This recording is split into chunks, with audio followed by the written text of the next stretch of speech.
MCOM EFM Final, Paper 10th, Quantitative Techniques, QT for Decision Making. This is Dr. Chetna Kumawat. I'll be discussing about the topic Game Theory. आज के lecture में हम game theory, जिसे हम खेल सिद्धांत के नाम से जानते हैं, के बारे में जानेंगे, जहां व्यक्तियों तथा समूहों द्वारा पारस्परिक गतिरोध दूर नहीं किए जाते, वहां खेल सिद्धांत उनका संभाव्य हल प्रस्तुत कर सकता है।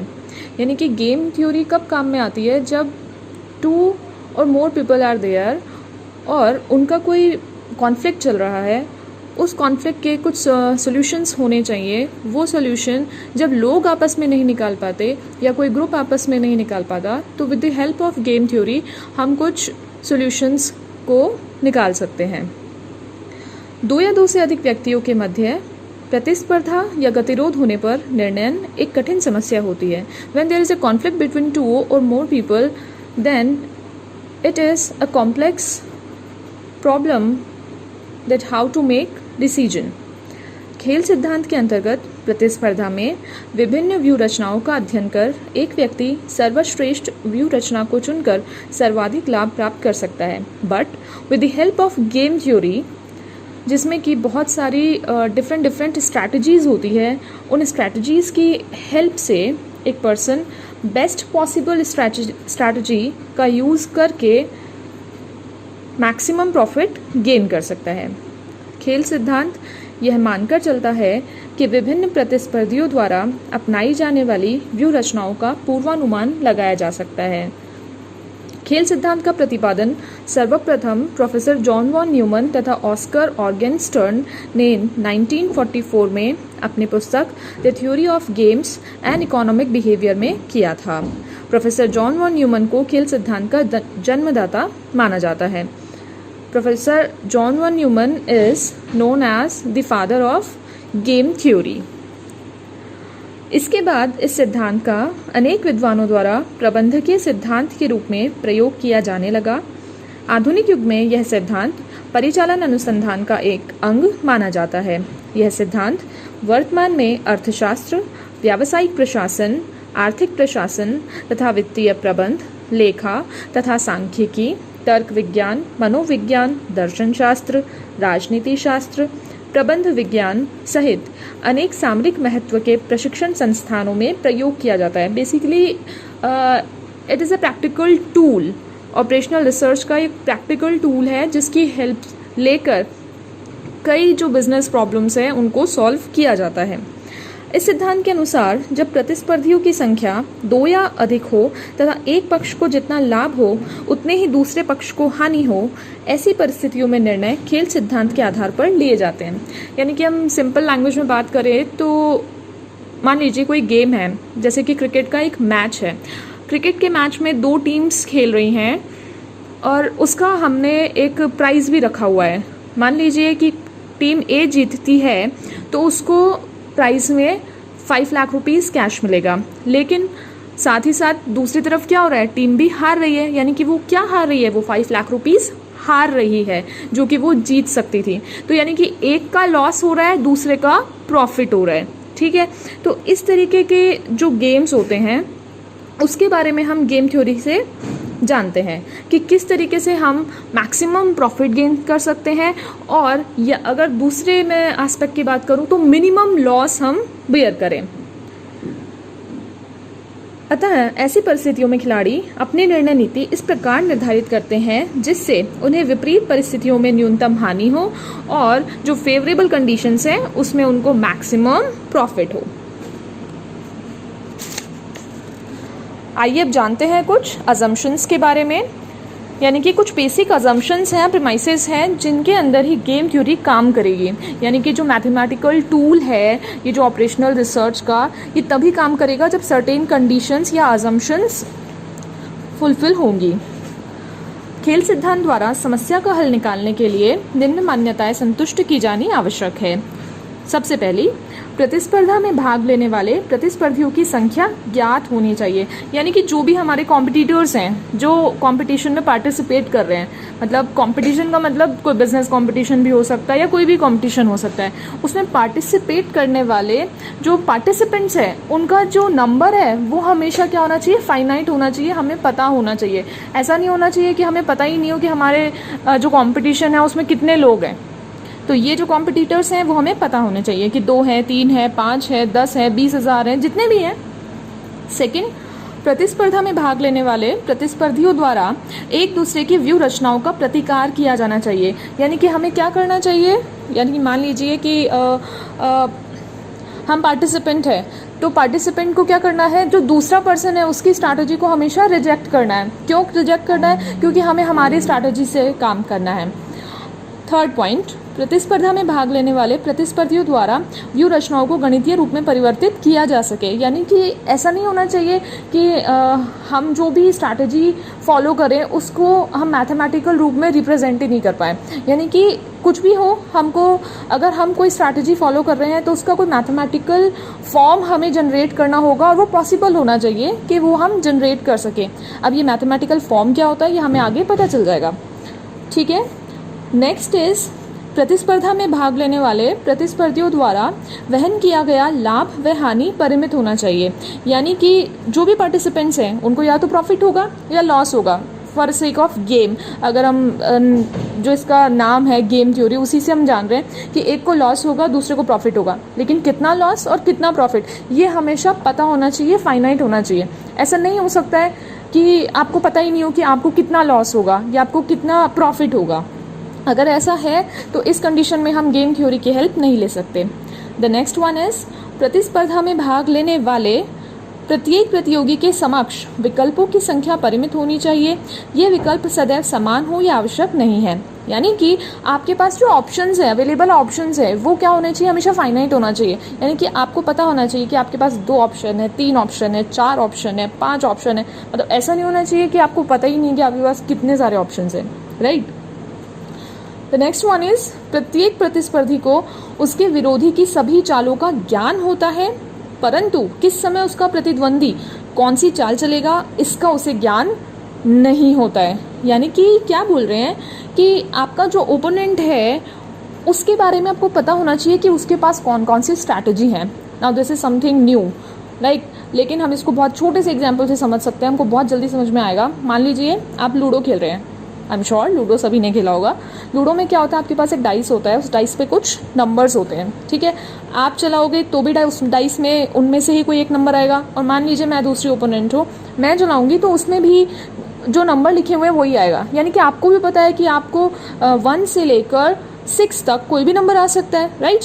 मुझे भी पता है कि मेरे को 1 से लेकर 6 तक कोई भी नंबर आ सकता है, लेकिन हमें ये नहीं पता होता है कि अगर हमने अभी पासा फेंका तो उस समय उनमें से फ्रॉम 1 to 6 कौन सा नंबर आएगा। तो ये भी यही बात कह रहा है कि आपको ये तो पता होना चाहिए कि आपका जो ओपोनेंट है वो कौन कौन सी चाल चल सकता है, लेकिन वो किस समय कौन सी चाल चलेगा उसका आपको नहीं पता होता है, because this is what uncertainty is, right. The next point is, प्रत्येक प्रतिस्पर्धी अपनी व्यू रचना इस मान्यता के आधार पर तय करता है कि उसका विरोधी जो भी चाल चलेगा अथवा व्यू रचना अपनाएगा उसका उद्देश्य उसे अधिकतम हानि पहुंचाना होगा। अब वापस से मैं आपको लूडो के गेम की तरफ लेकर जा रही हूँ। जब हम लूडो का गेम खेल रहे होते हैं तो हमें क्या करना होता है, हमें किसी ना किसी गोटी को काटना होता है सो दैट कि हमें इम्यूनिटी मिल जाए। इम्यूनिटी क्या मतलब, हमें एक वे मिल जाए, ठीक है, ताकि वो हमें नहीं काट सके और हमें वे मिल जाए और हम अपने घर तक आसानी से पहुंच सके, राइट। तो ये भी यही कह रहा है कि अगर आप कोई चाल चल रहे हैं तो आपका जो एम है वो यही है कि आप दूसरे को ज़्यादा से ज़्यादा हानि पहुंचाओ, यानी कि ज़्यादा से ज़्यादा लोगों की आप अपने रास्ते से हटाओ, प्लस आपको ज़्यादा से ज़्यादा बेनिफिट हो। ठीक है, ये 2 ही मोटिव आपके होंगे। द नेक्स्ट वन, प्रतिस्पर्धा में भाग लेने वाले प्रतिस्पर्धी की प्राप्तियां उसके द्वारा चुनी गई व्यूह रचनाओं तथा उसके प्रतिद्वंदी द्वारा चुनी गई व्यूह रचनाओं का संयुक्त प्रतिफल होती है। प्रतिफल का मतलब हो गया आपका रिवॉर्ड, यानी कि आप जो भी चाल चलने वाले हैं उससे आपको कुछ ना कुछ गेन होगा, ठीक है। वो कैसे गेन होगा, ये क्या चीज़ें होती हैं, यह जब हम प्रैक्टिकल क्वेश्चन करेंगे तो हमको बहुत आसानी से समझ में आएगा। अभी बस हमको ये पता होना चाहिए कि हम एक गेम खेल रहे हैं, तो गेम दो लोगों के बीच में हो रहा है या ग्रुप के बीच में हो रहा है, ठीक है। आप जो भी चाल चलेंगे, यानी कि जो भी स्ट्रैटेजी आप दोनों फुल मतलब फॉलो करेंगे, फॉलो करने के बाद उसका लास्ट में एक आउटकम आएगा, वो आपके लॉस में भी हो सकता है, आपकी विनिंग सिचुएशन में भी हो सकता है, राइट। तो ये जो आउटकम आया, ये आप दोनों की जो मिक्स्ड स्ट्रैटेजीज जो अपनाई गई उनका आउटकम है, ठीक है। यही बात है। Next topic next point is, प्रतिस्पर्धा में भाग लेने वाले प्रतिस्पर्धी को खेल सिद्धांत का पूर्ण ज्ञान होना चाहिए तथा उनके द्वारा चुने गए विकल्पों के माध्यम से ही यह प्रतियोगिता संभव होती है। यानी कि तो it is very much simple कि आपको पता होना चाहिए कि व्हाट इज़ गेम थ्योरी, आप उसको कैसे अप्लाई करेंगे, और आपको ये भी पता होना चाहिए कि आपके पास कौन कौन से ऑप्शंस हैं। नेक्स्ट वन, खेल प्रतियोगिता का निर्णय दोनों प्रतियोगी द्वारा अपनाई गई उन गतिविधियों से किया जाता है जिसका योगफल पॉजिटिव भी हो सकता है, नेगेटिव भी हो सकता है या जीरो भी हो सकता है। नेक्स्ट, खेल सिद्धांत में भाग लेने वाले प्रत्येक खिलाड़ी द्वारा पूर्ण विवेकशीलता से कार्य किया जाता है तथा प्रत्येक खिलाड़ी का उद्देश्य अधिकतम लाभ तथा न्यूनतम हानि होता है। यानी कि आप मान लीजिए आप चेस का गेम खेल रहे हो तो आप बहुत सोच समझकर अपनी चाल को चलते हो। क्यों? क्योंकि आपको क्या करना है, आपको अपने आप को सेव भी करना है, ठीक है। प्लस तो इसका मोटिव क्या हुआ, या तो आपको मैक्सिमम प्रॉफिट चाहिए, मैक्सिमम प्रॉफिट यानी कि आपको ये गेम जीतना है। लॉस की अगर बात करें तो आप गेम को थोड़ा और लंबा चला पाओ, आपकी सारी गोटियाँ बाहर नहीं निकले।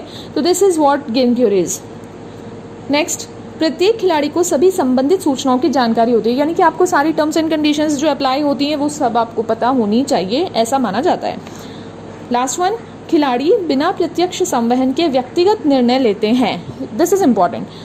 इसमें क्या बोल रहा है कि जो ओपोनेंट्स हैं उनके बीच में कम्युनिकेशन नहीं हो रहा है, यानी कि वो एक दूसरे से डिस्कशन नहीं कर रहे हैं। लाइक अपन दोनों अभी डिस्कस कर रहे हैं, आप पढ़ रहे हैं, मैं आपको पढ़ा रही हूँ, तो देयर इज ए कम्युनिकेशन। लेकिन जो गेम थ्योरी है उसमें कोई भी कम्युनिकेशन नहीं हो रहा है। विदाउट एनी कम्युनिकेशन आपको पर्सनल लेवल पर डिसीजन लेने होते हैं। तो this was all about assumptions of game theory. अब कुछ टेक्निकल टर्मिनोलॉजी है जिनके बारे में हम थोड़ा सा जान लेते हैं। Okay, first one is player, ठीक है। वैसे आज जो गेम थ्योरी हम पढ़ रहे हैं, इस गेम थ्योरी में बहुत सारी चीज़ें आपको सुनी हुई सी लगेंगी, ठीक है। बहुत इंटरेस्टिंग टॉपिक भी है, तो आप इसको पूरा ज़रूर सुनिए और मेरे साथ प्रैक्टिकल क्वेश्चंस भी ज़रूर कीजिएगा। Okay, the first one is player, खिलाड़ी। खिलाड़ी से मतलब दो या दो से अधिक प्रतिस्पर्धियों यानी कि कॉम्पिटिटर्स से है जो खेल सिद्धांत के अनुसार अपनी अपनी स्ट्रैटेजीज को यूज़ करते हैं। खिलाड़ी के अंतर्गत अब देखिए, खिलाड़ी की जो डेफिनेशन है वो थोड़ी ब्रॉड है। खिलाड़ी क्या हो सकता है? खिलाड़ी कोई भी पर्सन हो सकता है, कोई इंस्टीट्यूशन हो सकता है, कोई फर्म हो सकती है, यानी कि कोई बिजनेस फर्म हो सकते हैं बड़े, कोई मान लीजिए 2 कॉलेजेस हो गए, 2 इंस्टीट्यूशंस, ठीक है, 2 पर्सन्स हो गए, कोई भी हो सकता है। तो this was a player, terminology 1। Second one is strategy, जिसको हिंदी में बोलते हैं व्यू रचना। व्यू रचना से अभिप्राय उन विभिन्न युक्तियों, तरीकों अथवा विकल्पों से है जो खिलाड़ी द्वारा अपने लाभ को अधिकतम तथा हानि को न्यूनतम करने में प्रयोग की जाती है। यानी कि strategy is what? Strategy basically आपके पास जो चॉइसेस हैं, जो ऑल्टरनेटिव्स हैं, जो ऑप्शंस हैं, ये उनकी बात कर रहा है कि आप उनको यूज़ करके अपने प्रॉफिट को क्या करोगे? मैक्सिमाइज, और अपने लॉस को क्या करोगे? मिनिमाइज। अब जो स्ट्रैटेजी हमने जान लिया व्हाट इज द स्ट्रैटेजी। अब स्ट्रैटेजी भी हमारे पास 2 टाइप्स की स्ट्रैटेजी है। One is pure strategy and the other one is mixed strategy. सबसे पहले जानते हैं प्योर स्ट्रैटेजी के बारे में। सरल व्यू रचना, जैसे हिंदी में प्योर मतलब इंग्लिश में प्योर स्ट्रैटेजी, हिंदी में सरल व्यू रचना कहते हैं। सरल व्यू रचना से अभिप्राय उन प्रयासों से है जिनका दोनों परस्पर विरोधी दलों अथवा प्रतिस्पर्धियों को पूर्ण ज्ञान रहता है। यानी कि सिंपल स्ट्रैटेजी, प्योर स्ट्रैटेजी वो होती है जो दोनों ओपोनेंट्स को परफेक्ट नॉलेज होती है जिसके बारे में। सरल व्यू रचना एक निश्चयात्मक प्रयास है, यानी कि it is a deterministic effort जो एक दूसरे प्रतियोगी को पहले से ही ज्ञात होती है। सरल व्यू रचना वाली खेल समस्याओं में जब प्रतिद्वंदी एक बार अपने विकल्पों का चुनाव कर लेते हैं तो फिर आगे अनिश्चितता नहीं रहती और प्रत्येक खिलाड़ी खेल के परिणामों में जान लेता है। यानी कि सिंपल स्ट्रैटेजी, प्योर स्ट्रैटेजी वो होती है जो यस एंड नो वाली कंडीशंस वाली है, ठीक है। यानी कि अगर किसी ने यस बोला तो वो यस पे ही रहेगा, तो अगले बंदे को पता है second option is no, right. तो it is a deterministic kind of strategy जिसमें ओपोनेंट्स को पहले से ही पता होता है और जैसे ही आपने एक ऑप्शन चूज किया तो दूसरा जो ओपोनेंट है उसको पता लग जाएगा कि उसको आउटकम क्या होने वाला है, ठीक है। ये थी हमारी प्योर स्ट्रैटेजी। नेक्स्ट हमारी है मिक्स्ड स्ट्रैटेजी, मिश्रित व्यू रचना। मिश्रित व्यू रचना की स्थिति में एक प्रतियोगी को दूसरे प्रतियोगी के विकल्पों के चुनाव के बारे में कोई जानकारी नहीं होती है। विकल्पों के बारे में तो जानकारी होती है, लेकिन वो क्या सिलेक्ट कर रहा है, क्या नहीं सेलेक्ट कर रहा है, उसके बारे में कोई जानकारी नहीं होती है। मिश्रित व्यू रचना में प्रत्येक प्रतियोगी अपनी व्यू रचना संभावितताओं के आधार पर अपनाता है। यानी कि हर एक जो ओपोनेंट है, जो कॉम्पिटिटर है, वो क्या करता है, प्रोबेबिलिटीज के बेसिस पर डिसीजन लेता है। अतः इसे संभावितात्मक प्रतिस्पर्धा, क्या बोलते हैं इंग्लिश में, प्रोबेबिलिस्टिक कंपटीशन भी कहा जाता है। मतलब mixed strategy is known as probabilistic competition. यानी कि प्रोबेबिलिटी पर, मान लीजिए कि आपने हम ये सोच कर चलते हैं कि अगला वाला ए ऑप्शन को चूज करेगा, तो अगर मान लीजिए वो ए ऑप्शन चूज करता है तो मैं बी ऑप्शन पे जाऊंगी, ठीक है। तो ये है प्रोबेबिलिस्टिक। थर्ड जो हमारा टेक्निकल टर्मिनोलॉजी है वो है सैडल पॉइंट। ये again very very important, saddle point के बिना आप क्वेश्चन सॉल्व नहीं कर पाएंगे, तो सैडल पॉइंट आपको ज़रूर से समझना है। सैडल पॉइंट क्या है, जिसको हम हिंदी में बोलते हैं साम्य बिंदु, ठीक है। प्राप्ति तालिका के अंक का चुनाव कीजिए जो अपनी पंक्ति की सबसे छोटी राशि में से अधिकतम हो। यानी कि देखो, ये जो गेम थ्योरी है ये बेसिकली एक मैट्रिक्स की फॉर्म में हम खेलते हैं। मैट्रिक्स को अगर मैं सिंपल टर्म्स में आपको समझाऊँ तो एक मान लीजिए एक टेबल है जिसमें 2 रो है, 2 कॉलम है। ये एक बहुत ही सिंपल से मैंने आपको टेबल बताई। तो ये क्या है, 2x2 की टेबल, ठीक है। इसको हम मैट्रिक्स बोलते हैं। अब गेम का कुछ ना कुछ आपको आउटकम होगा, ठीक है, या तो लॉस होगा या प्रॉफिट होगा, जो भी होगा। आपने अगर कोई भी स्ट्रैटेजी यूज़ करी तो उस स्ट्रैटेजी पे भी आपको कुछ ना कुछ आउटकम होगा। तो हर एक स्ट्रैटेजी या फिर हर एक मैं बात करूँ एक सेल, यानी कि कॉलम जो कि वर्टिकल है और रो जो कि हॉरिजॉन्टल है, जहाँ पे एक रो और एक कॉलम मिल रहा है उसको हम बोल रहे हैं एक सेल, ठीक है। उस सेल की हम बात कर रहे हैं तो उसमें कितनी, जैसे मान लीजिए 2x2 की मैट्रिक्स है तो कितने सेल हो गए हमारे पास, 4 सेल हो गए, ठीक है।